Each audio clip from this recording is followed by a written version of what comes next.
3, 2, 1.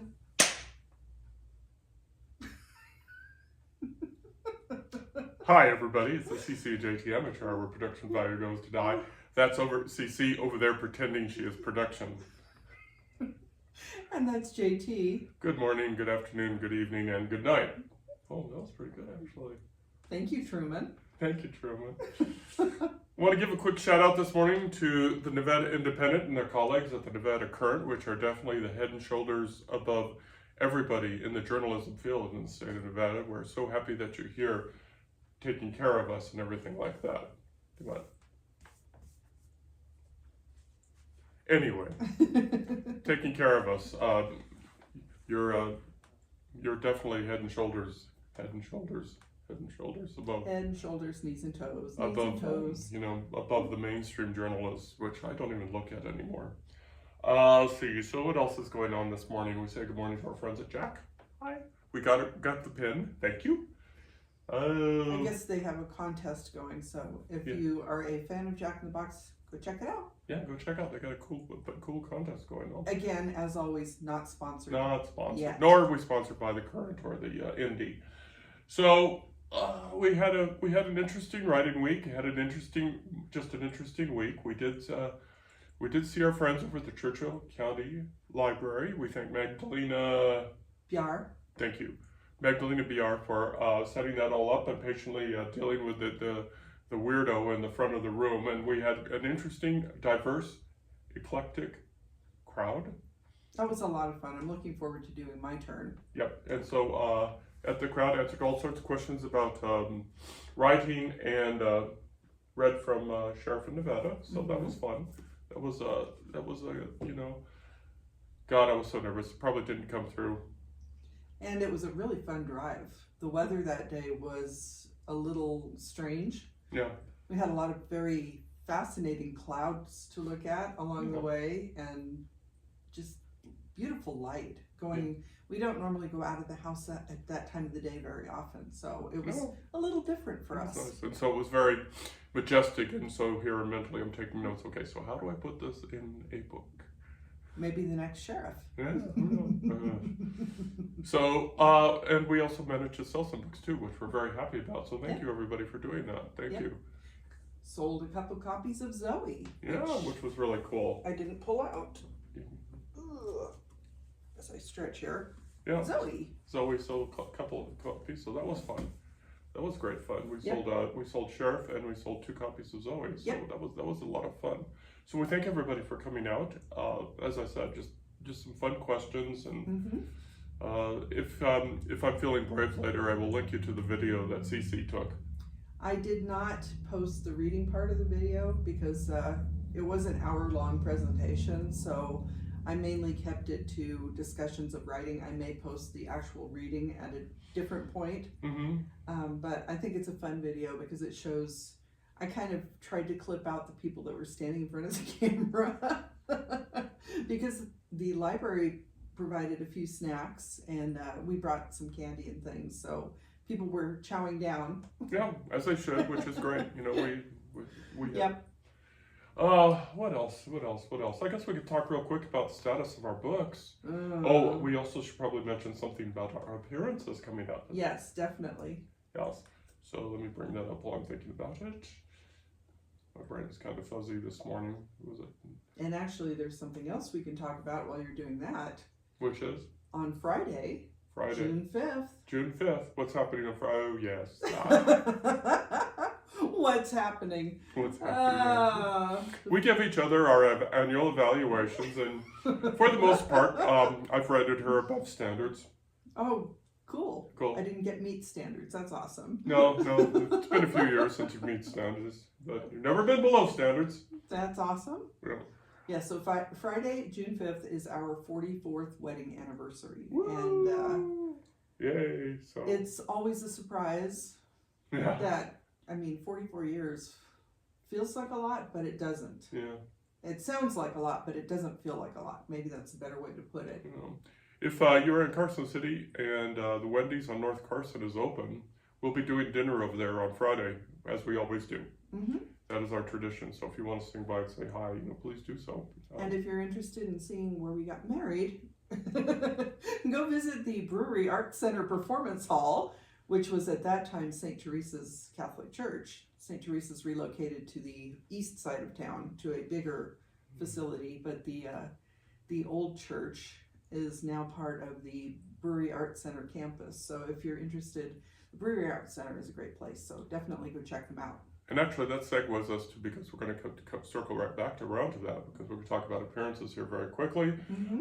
So June 5th is our anniversary. June 6th, we will be at Victorian Square in Sparks, along with our colleagues from the Sierra Arts Literary Community.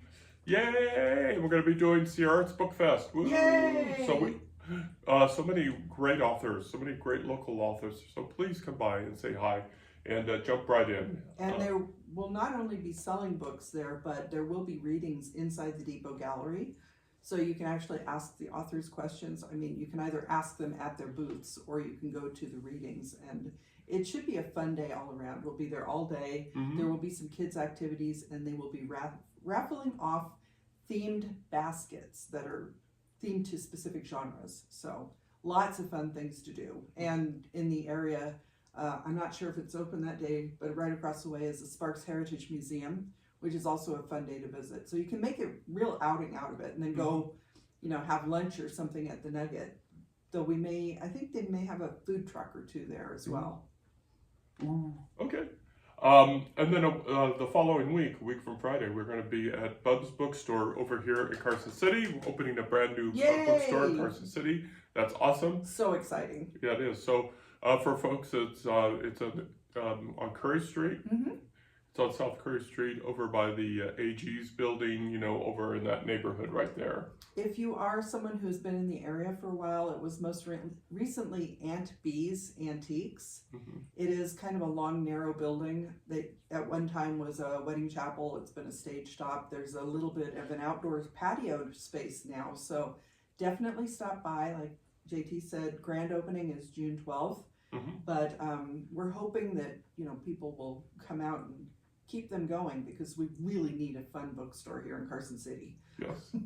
And then the next day, we're going to be back at the Brewery Arts Center. Yeah. We'll be at the Brewery Arts Center in the parking lot there, having fun at Nevada Pride. We're going to be part of Nevada Pride. We even got ourselves t-shirts. Yeah. That'll be fun. But, and we always have fun with the Brewery Arts Center folks. They're always well organized. So that should be a kick. Yes. Looking forward to that one as well. It's going to be a busy couple of weeks. Yeah. And then next month in July, we hope to be back at the Reno Public Market. Mr. Bill Brown of KTVU fame and other, KVTVN. Right. KTVU, I think is it's the Bay Area. Yeah. Channel 2 over there. Oh, really? Yeah. KTVN fame in Reno, who is long retired, but is setting that up. And so there'll be many writers at the Reno Public Market. And we've done that a couple of times, and always... That is a bustling space. So if you are local to the Reno area and you haven't checked out the Reno Public Market, you definitely should. They moved Junkie in there, which is a kind of a clothing exchange type of place, and they have a lot of really good food places. Oh yeah, we always get the food. Oh my God, that's so good. So good. So good.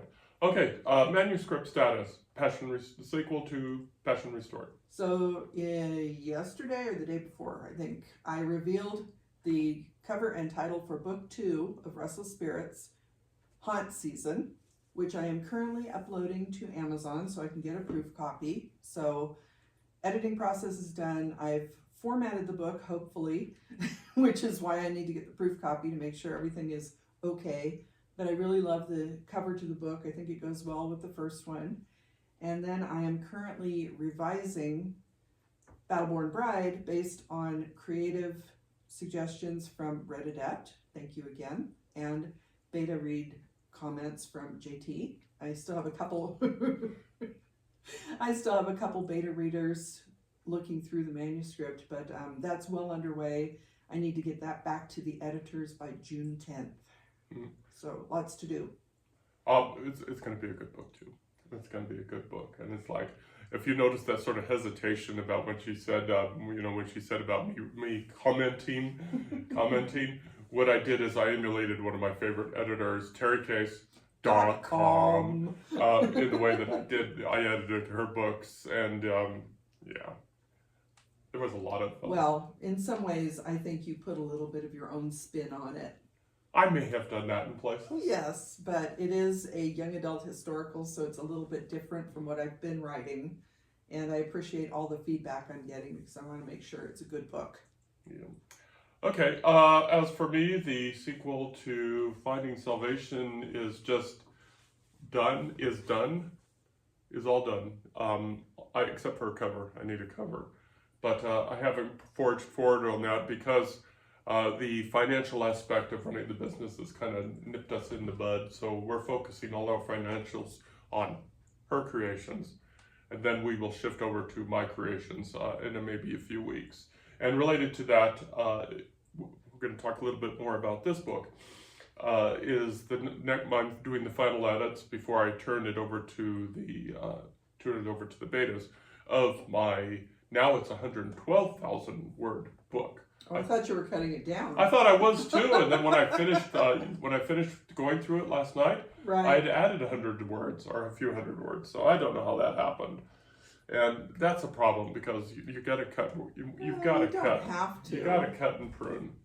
But secret project to be named later. Yeah, but what probably drew you to this podcast is the fact that I'm going to read chapter 1 of this book.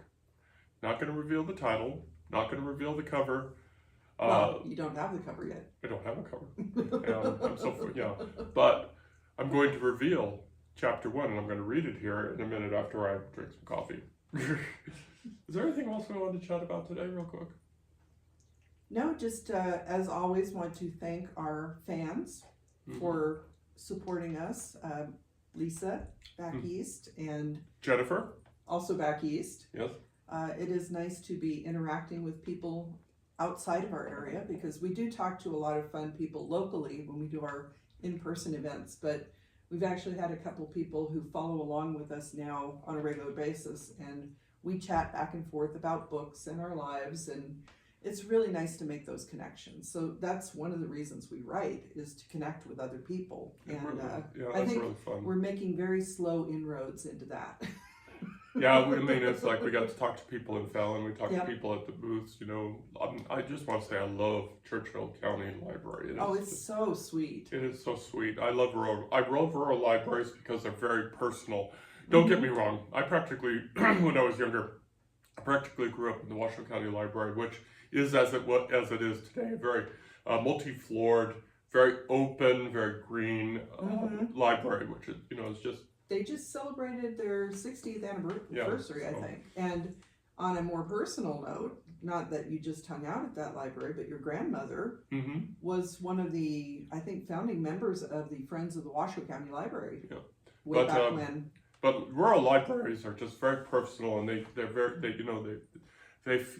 provide a service directly to the community that feels more personal than it does for the big libraries. And so, and we were talking to Magdalena, she came from a library in the Chicago area that had 200 member staff. And we saw 2 of the staff there when we were there, and that's probably... And if you are local to the Fallon area, look out for notifications because they are hiring a new adult services librarian. Yep. Because Magdalena has shifted over to children's services. So if you love libraries and you have the background and want to work there, check them out. Yep. Okay, so that's our plug for them. Let's see. I feel like we're forgetting something. I feel like we did want to discuss something today, but it's just sort of... Okay. It'll come to us. So let's talk about this. Or not. Well, aside from, were you thinking of talking about the finances? No. It's just, it's just the fight. We're a business, we're an LLC. Editing costs money, covers cost money, and they're all worth it. But life is getting expensive. Life is getting expensive. We're not making back nearly as much as we spend in a business way, but we keep swinging. And you were looking at lifetime income on the books the other day, and realized that we've almost, after many, many years, recouped the cost of putting out this book. Yeah. So one book at a time, and Yeah. we have, 18, 19 books? My book will be Unfortunately, it's just spread over time instead of all at once, which would but it, as you said, I think at Churchill County, when you were talking to the audience there, that it costs money to put out the books, but once you put them out, really, unless you're doing marketing or something, there's no added cost. So over time, you start earning that money back. And like JT just said, over years, we're hoping to speed that up a little bit. be. Yeah. But and they're out there forever. I think hunt season will be 19. Something like that. We're coming almost up to our 20th book, I think. Yeah. Also, the other thing we were going to mention is the Cozy Contemporary that we co-wrote a few years back. We are getting ready to sit down and finally outline the prequel, possibly, to this. So, And we are thinking about, and this is the freaky part, we are thinking about doing the audiobook ourselves. Yeah, actually, we were looking at some fun. We can't quite afford our podcast studio yet, so we were looking at other options. So we may attempt to narrate this book ourselves, because some people do like to listen to books that were read by the author. And we could do it in the same way we wrote it, where I read Lexi's chapters and JT reads Travis's chapters. So that could be fun. That could be fun. So that's going to be a new learning curve.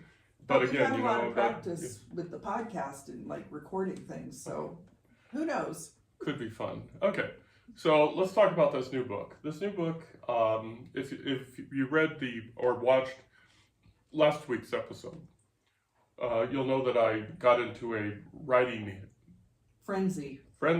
and wrote 11,000 books, 11,000 gosh. words in less than 2 months. We'd need a warehouse for that many books. Oh boy! But in less than 2 in months. less 2 months, I Mhm. wrote 100 and and it's a brand new book. Has not connected to any of the other universes I've created. I created a brand new universe. New sciences, new lots of things. There are some common themes like the salvation books. There are artificial people, and some of those morals and values are, of course, follow through. But this is all new characters, new universe, new space technologies, new things, and. So, what was the inspiration for the change? To do a new universe. Yeah. So this is critical. So I've been reading in social media for years, and I'm going to be upfront and be honest about this. This was not something I considered before social media, and that speaks to my character, and so I feel like I need to apologize for that. But bear with me. But reading in social media about how men treat women sucks. Not all the time, of course, because somehow the race, the human race continues to proliferate. Procreate. Thank you. But generally speaking, there's some serious Neanderthal type thinking that continues to this day that is totally inappropriate. And what was the culture shock for me was not that it happens, but that it happens to almost every single woman at some time in their life. Every woman has been stalked. Every woman has been touched inappropriately. Every woman has been insulted with one of the 500 words that can insult a woman, while at the same time, there are almost 0 words that insult men in the same way. And I'm not going to say what they are, but you know what I'm talking about. The social crimes that are accepted as mainstream crimes against women's dignity, boys will be boys, that kind of thing. As I kept reading these over and over again, and again being male, that was born in the 1960s, at the time, it was just, I didn't give it a second thought. Mm-hmm.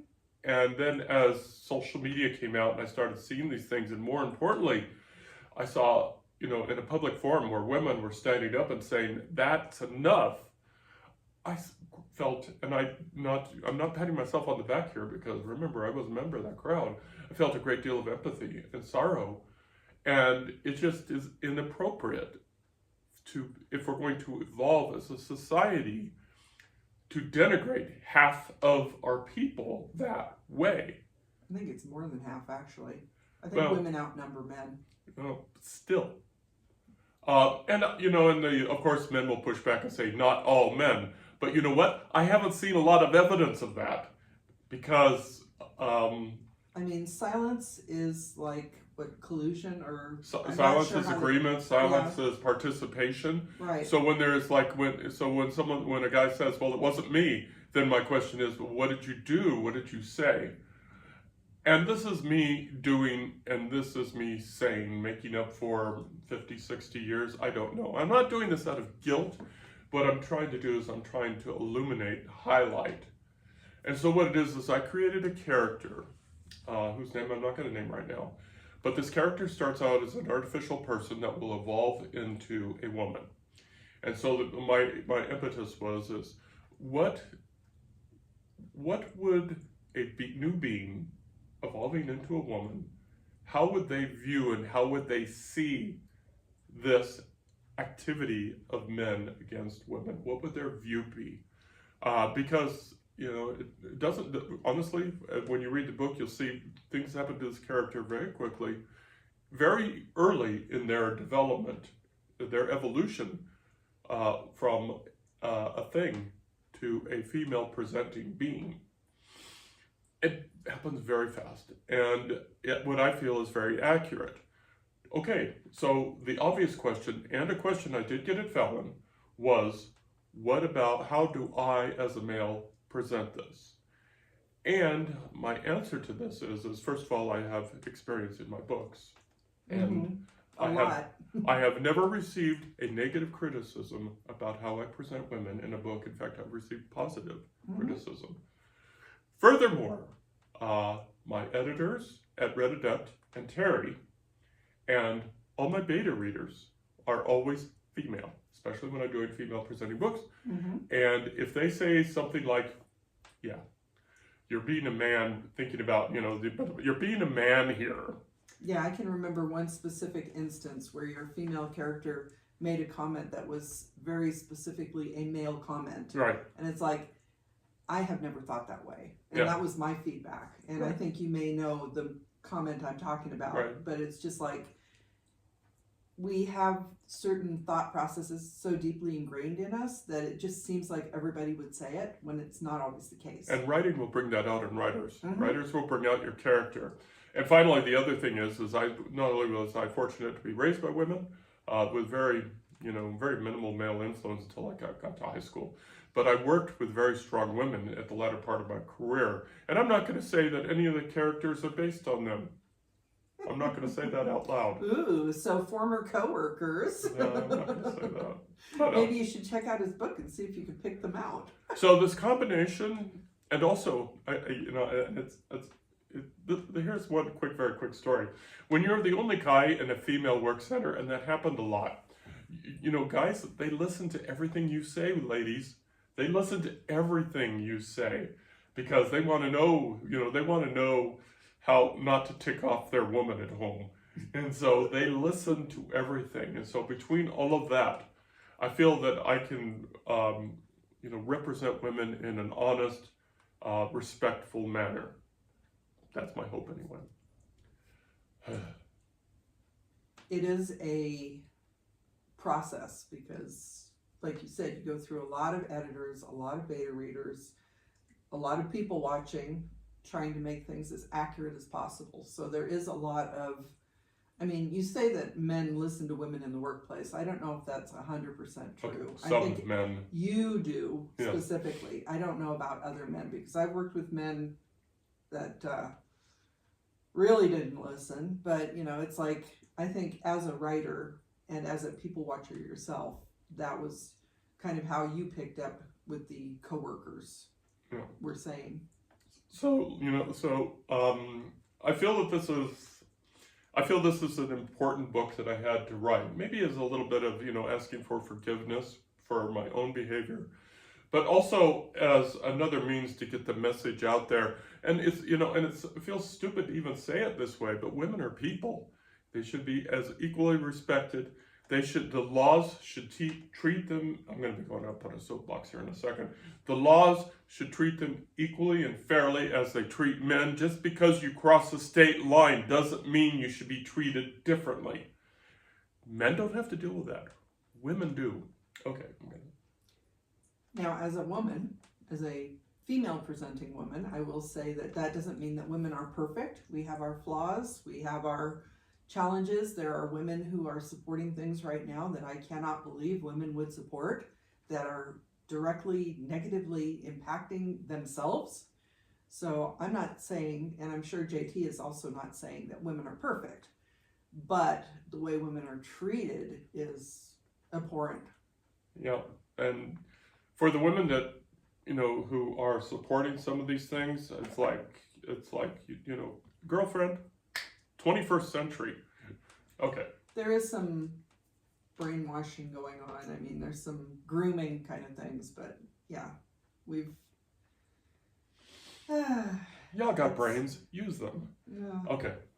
Anyway. Okay, moving on. So the process of writing this book was fun. Even when I was re-editing it this last week, when I was editing it this week, it was fun because this book really, it just flowed. It wrote itself, and it just, I really got into the characters. I really got into the sequence of events. It's sci-fi. Yes, it's a murder mystery. Yes, it's this, that, and the other thing. But but I feel it's, so far, and I say this with every book, it's the best book I've written so far. Every writer says that, but it's the best book I've written so far. That's the hope. That's the hope anyway. Improve. So I'm going to read the first chapter, which a funny thing was, it wasn't the first chapter until Friday. And the reason for that is, and this is again on tericase.com, she's always getting on me on sequences and stuff, and she says, and I realized when I got things going that my original chapter 1 was kind of a flashback. Teri hates flashbacks.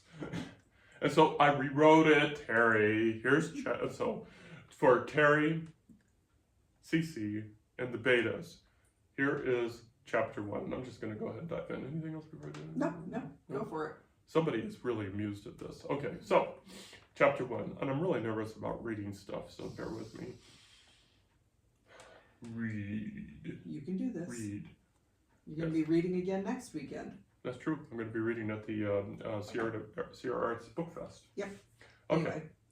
The screen came alive a foot from my face as my tube tilted upward until I was in a standing position. The message typed out, "Good morning, APs. Please proceed to the classroom. Follow the lights on the floor. Thank you." The faux politeness did not sync with our first 2 weeks of awareness. When humans talked to us, they treated us as things, barely noticing our intelligence and personality.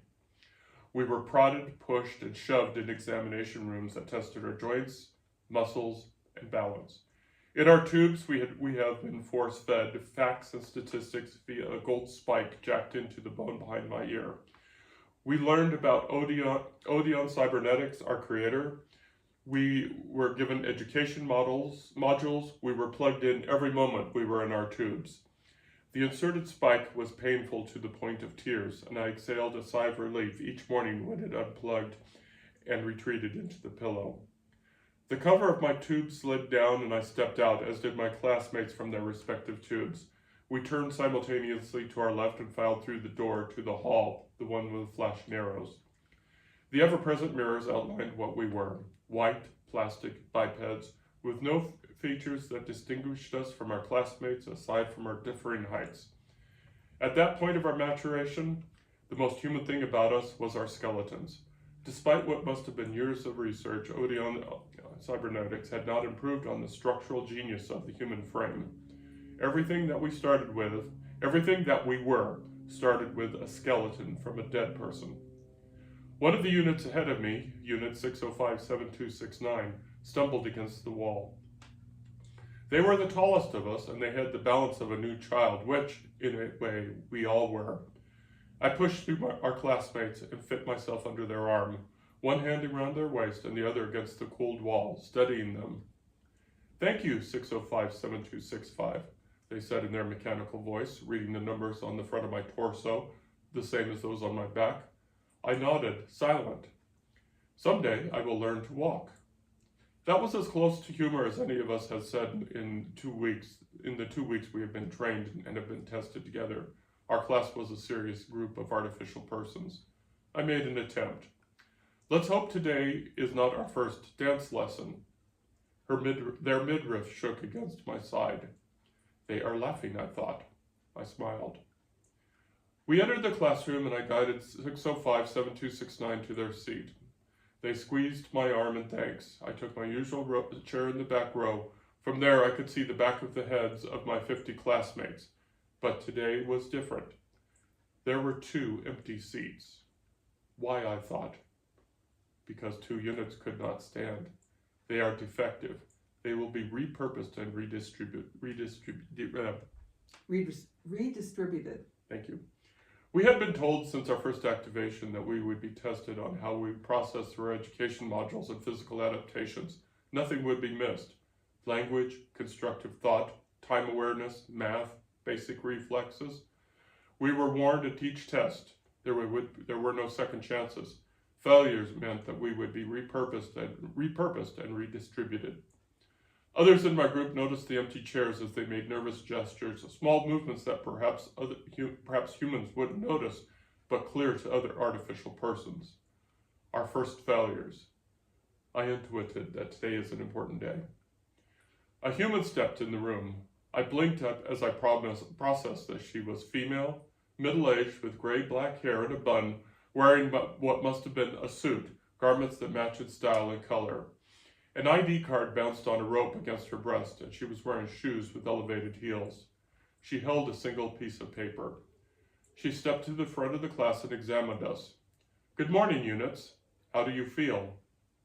I didn't know how I felt. I was functional. That was enough for now. None of us answered.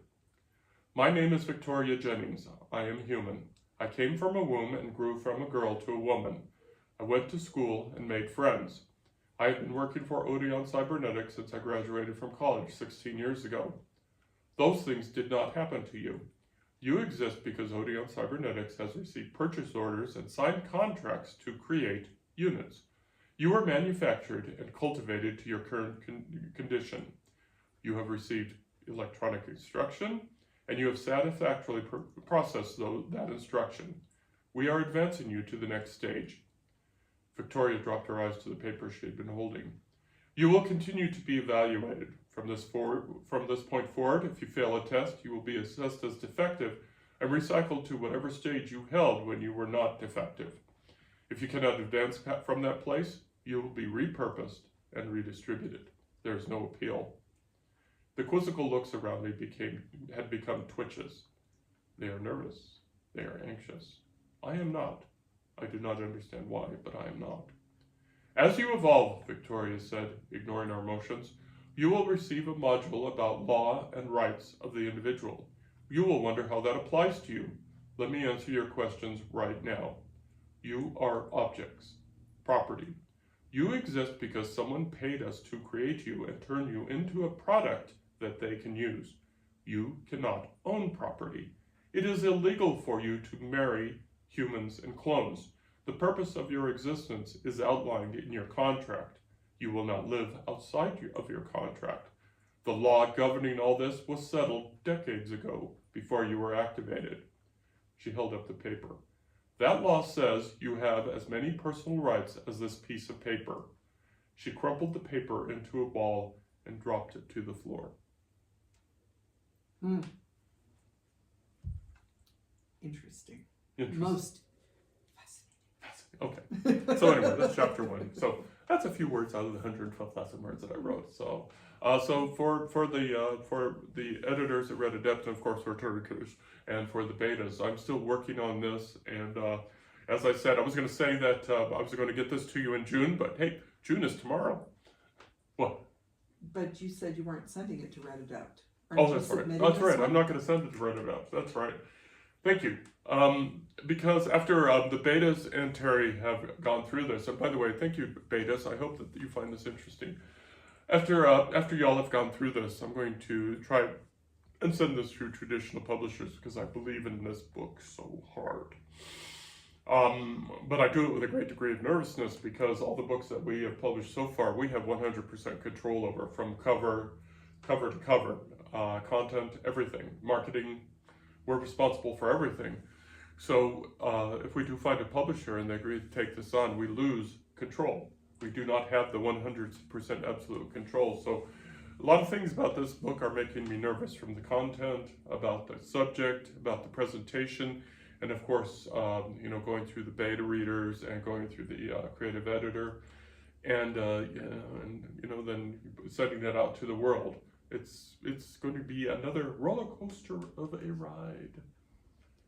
And along with losing some control of the book, there's also losing control of the publication time frame. Mm-hmm. So traditional publishing takes much longer than self-publishing sometimes does. So again, you'll probably be in that limbo space where, even if it finds a home, then you're still waiting for who knows how long before the book is actually released.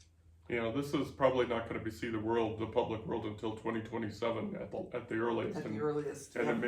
it may take longer if it is picked up by a publisher and they want XYZ changed, and I'm struggling with this because I like this book so much as it is, but the flip side to that is we haven't taken the world by storm in our current process yet.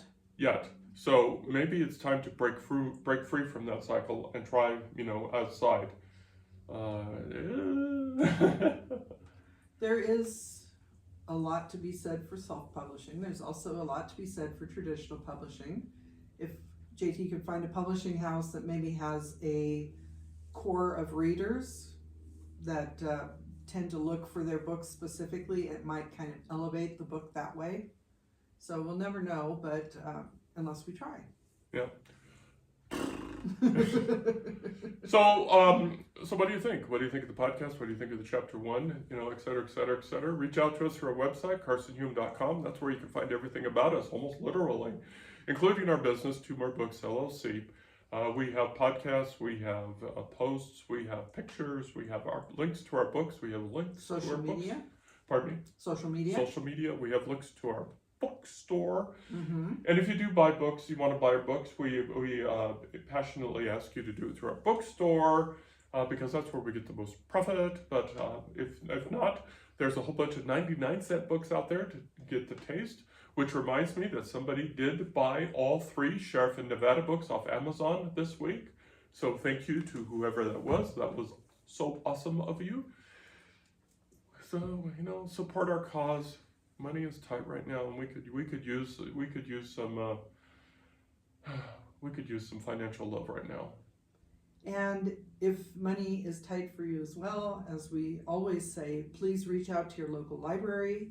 I've had someone say that they're going to be talking to their local library, and I really appreciate that. So you're not only helping out your library, because the more people who patronize the library, the more money the library will get, but also we do get a small amount of money when they purchase the book, whether it's ebook or on the shelf. And at least for the ebooks, I think we get a little bit when the book is checked out as well. So yep. And we were very grateful to see that the 2 books that are on the shelf at the Churchill County Library, Sheriff and Downfall, were well worn. Yes. And I did, by the way, I signed those books when they put them on the shelf, so that's cool too. And also they've mentioned that they have ordered more of our books, that they hadn't arrived yet by the time of JT's appearance, but maybe they'll be there for mine. Yeah, so that'll be pretty We're not much sure awesome. which books. I'm guessing probably Corona at least, and maybe mine as well. But yep. So if you are in the Fallon area and you want to check out our books, go to the Churchill County Library. Yep, it's fun. Main Street. It's such a cute little library. I love it. It is. It's well taken care of. So. Yep. Okay, we're done here. So please check us out. Check out the Churchill County Library. Check out your local library. Mm-hmm. Buy and your local bookstores too. And bookstores. Okay, until we meet again. Over there is CC. And over there's JT. Take care of yourselves, and thank you for following along. Bye-bye. Bye.